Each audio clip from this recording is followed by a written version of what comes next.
guys ready? All right, so we have a special guest with us today. I'm sure you know who he is. I was fortunate enough to coach him for over 10 years, and he was one of my favorite athletes to coach, and more so than coaching, just the day-to-day dialogue and the teaching that I got from working with Alex. And, you know, without any further ado, I want to introduce to you the CEO of A-Rod Corp, three-time MLB MVP, and top-line sports broadcaster, my friend, A-Rod.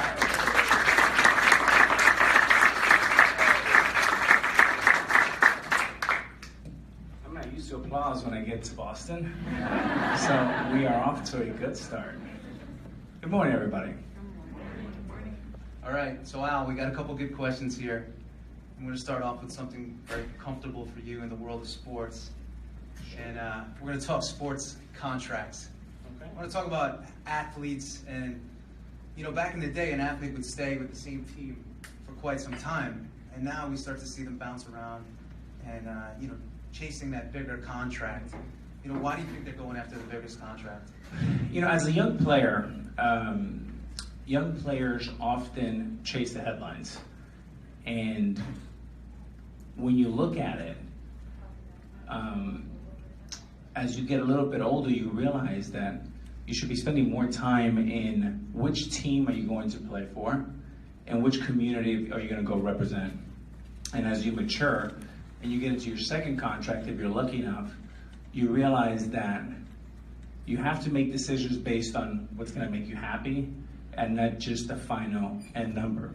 But on that end, Dana, the one thing to remember is, unlike everybody in the room, the average career for a Major League Baseball player is 5.5 years. You make about 90% of your income in your entire life, 90%, from age 20 to 30. So then you're thinking, what happens from age 31 to 80? And then less than 5% of the players in major leagues today, and there's 750 of them, less than 5% have a college degree.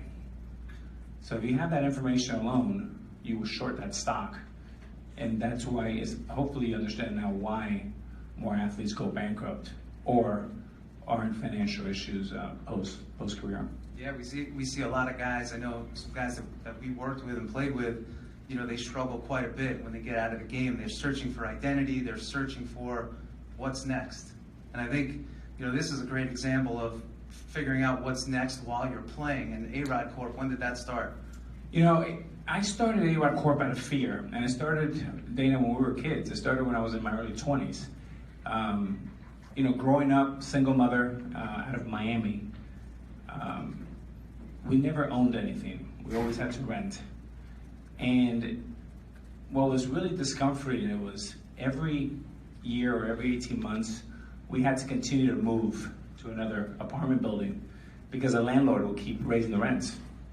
And I remember as an 11 or 12-year-old boy, I got down to my knees. Of course, my mom was a secretary in the morning. She served tables at night.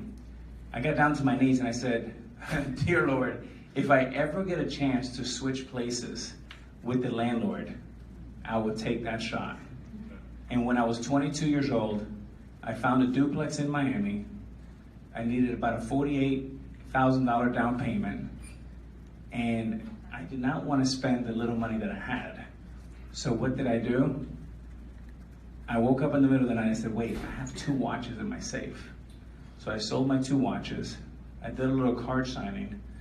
And that was my way of raising some cash. I bought the duplex. A couple of years later, I sold it for double. Then I bought 4. Then I bought 60. And then I grew that portfolio to about 14,000 apartment units in about 15 states all over the Southeast. And that was kind of the arc of starting small and just building it one brick at a time. Which is the key to success. One brick at a time. That's right. Cool. So Alex has 2 very special young ladies in his life, Natasha and Ella. And only 2?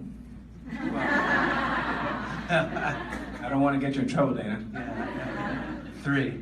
So, but we're going to talk about the 2 young ones that are residing in Miami right now. 4. I'm trying to do math. 4 in Miami. And, you know, for you, what do you find excites you most about the times that your daughters are growing up in right now? I think what excites me about the future for my daughters is, what excites me is what gets me nervous, is how small the planet has become, how global, with one touch, through social media, digital, there's so many different platforms that people can access you. I mean, you think about days that we didn't have cell phones. Now you have cell phones. Now you don't even need cell phones to communicate. They can do everything on their iPad or their computer. When we punish our little one, we take their phone away, she laughs at me. She's like, I got DM, I got email. I'm like, okay, I can't play defense. I can't cover every spot.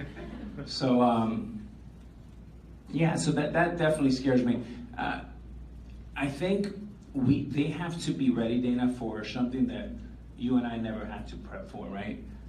There's all these things going on social media, online, that you have to defend your babies against, and you hope that they make all the right decisions. But that's definitely the whole cyber bullying and all that stuff is something definitely that's in our radar, Cynthia and I as parents. But as far as my vision for them, I always from day one have told them, go for CEO, go to be the president, and always reach for number one. Do not settle. Be the first general manager, female out there, woman, would be something amazing. But I think reaching for number one and really not thinking in a limited way. I always say that the last 100 years was all about us men. The next 100 is all about women. Oh yeah.